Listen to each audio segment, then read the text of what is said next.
एक पंडित जी थे, वो नहाने गए सवेरे सवेरे। पहले तालाबों में नहाते थे लोग, उनके यहां तालाब था। तभी वहीं पर तालाब में एक धोबी था, कपड़े धुल रहा था। राजा का धोबी है, तो राजा का धोबी तो थोड़ा रहेगा ना घमंड, भाई मैं राजा का, प्रधानमंत्री का ड्राइवर प्रधानमंत्री से ज्यादा घमंड में रहता है, मैं प्रधानमंत्री का ड्राइवर हूं भाई। गुरु तो गुड़ चेला शक्कर हो गया। हाँ, गुरु तो गुड़ रहा, चेला शक्कर हो गया। ऐसा ही है। धोबी भाई साहब धुल रहे थे कपड़ा, पंडित जी आए। पंडित जी बड़े भक्त थे, भगवान के उपासक थे। आए, रोज नहाने आते थे, आज भी नहाने आए। अच्छा, उनका नियम था नहाने के बाद सूर्य भगवान को, पहले के लोग नदियों में जाए ना तो नदियों में ही जल चढ़ा देते थे, तालाब में जाए तो तालाब में ही सूर्य भगवान की तरफ मुंह करके सूर्याय नमः आदित्याय नमः भगवान। जब पंडित जी जल चढ़ाने लगे तो धोबी ने कपड़ों को जोर जोर से पीटना स्टार्ट किया। तो जो कपड़ों का गंदा छीटा जल था, छीट नहीं पड़ते, कपड़ों का निकलता है, वो गंदा पानी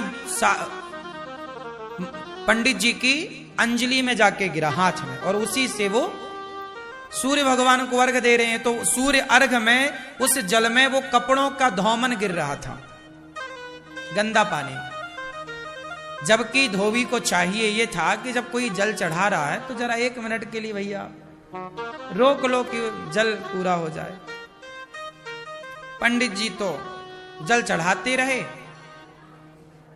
पंडित जी भी ना रुके, वो अपना जल चढ़ाते रहे, सूर्याय नमः आदित्य, पानी गंदा पड़ता रहा। ये दृश्य भगवान ने देखा। भगवान नारायण लेटे लेटे देख रहे हैं, अरे बड़ा गलत कर रहा। सुदर्शन को आदेश दिया, सुदर्शन जाओ जाओ धोबी का सिर काट के लाओ।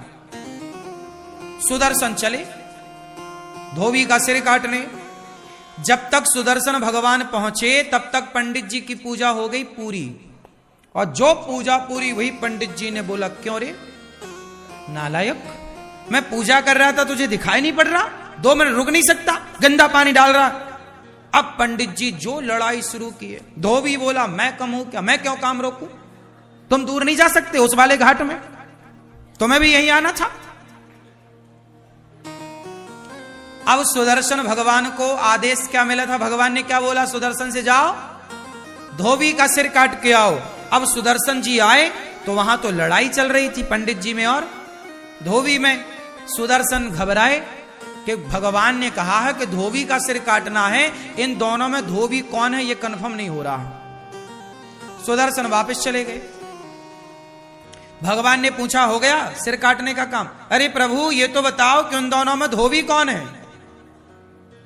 धोबी तुम्हें नहीं पता? अरे बोले दोनों वो लड़ रहे थे। अब दोनों जब लड़ रहे, दोनों का स्वभाव एक सा है तो कैसे पहचाना जाए? आप भी तो धोबी की तरह हो गए।